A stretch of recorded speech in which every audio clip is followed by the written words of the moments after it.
Münaqişə üçün zəmin yaradıb, ermənilərin qida məhsulları və içki satdıqları obyektlərə açsaq adı verməsi artıq kütləvi hal alıb. Bu isə birbaşa qondarma rejimin təbliğinə yönəlib. Ətraflı Rusiyadakı xüsusi müxbirimiz Anar Həsənovun hazırladığı reportajdan biləcəksiniz.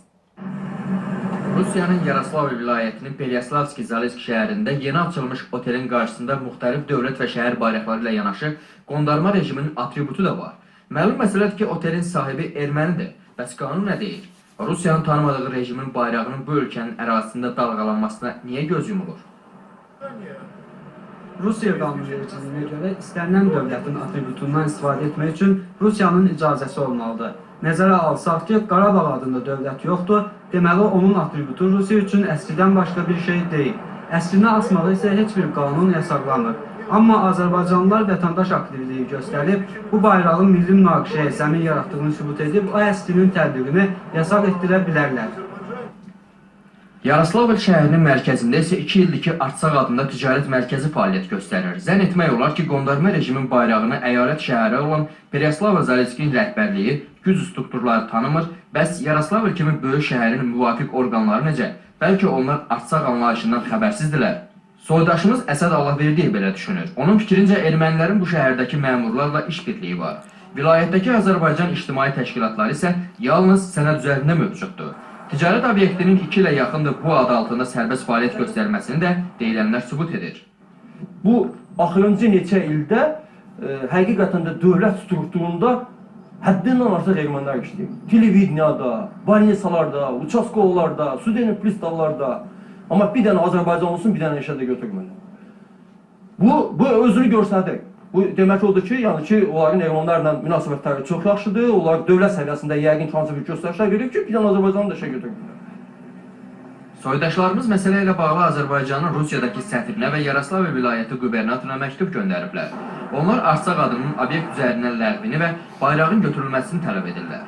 Hesab edirlər ki, bu cür məsələlərə susqunluq milli münaqişə üçün hər an zəmin yarada bilər.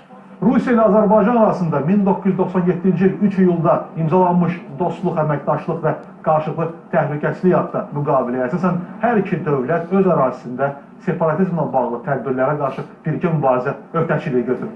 Ancaq görünür, Rusiya bu maddəyə, bu sənədə sırf elə sənəd üzərində riayət edir. Əməldə isə gördüyünüz kimi üzərində Artsaq yazılan ticarət mərkəzi Yaroslavlda fəaliyyət göstərir. Rusiya tərəfi belə çıxır ki, elə separatizmin təbliğinə bir növ təkan verir. Əslində məsələnin pərdə arxası məqamları var. Ermənilər Rusiyada məqsədyönlü şəkildə Artsaq anlayışının kommersiya reklamı, şirkət və ictimai obyektlərin adı vasitəsilə ictimai fikrə yeridirlər. Bunun üçün Rusiya Federal Vergi Xidmətinin hüquqi şəxslərin vahid reyestrinin elektron bazasına nəzər salmaq kifayətdir.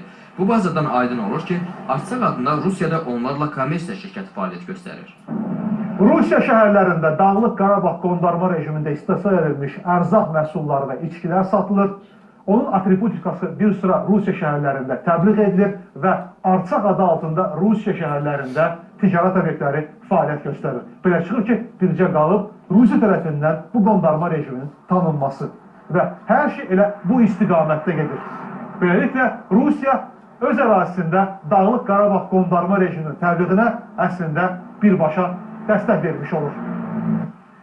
Hər iki müraciət artıq ünvanına çatıb. Azərbaycanın Rusiyadakı səfirliyi və Yaroslavl vilayəti administrasiyası müraciəti qəbul etdiklərini təsdiqləyiblər.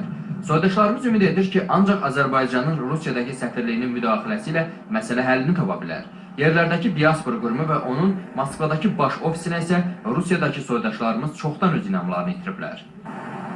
Anar Həsənov, Müşfiq Balayev, Seymur Məmmədov, Lider TV, Yaroslavl vilayəti, Rusiya.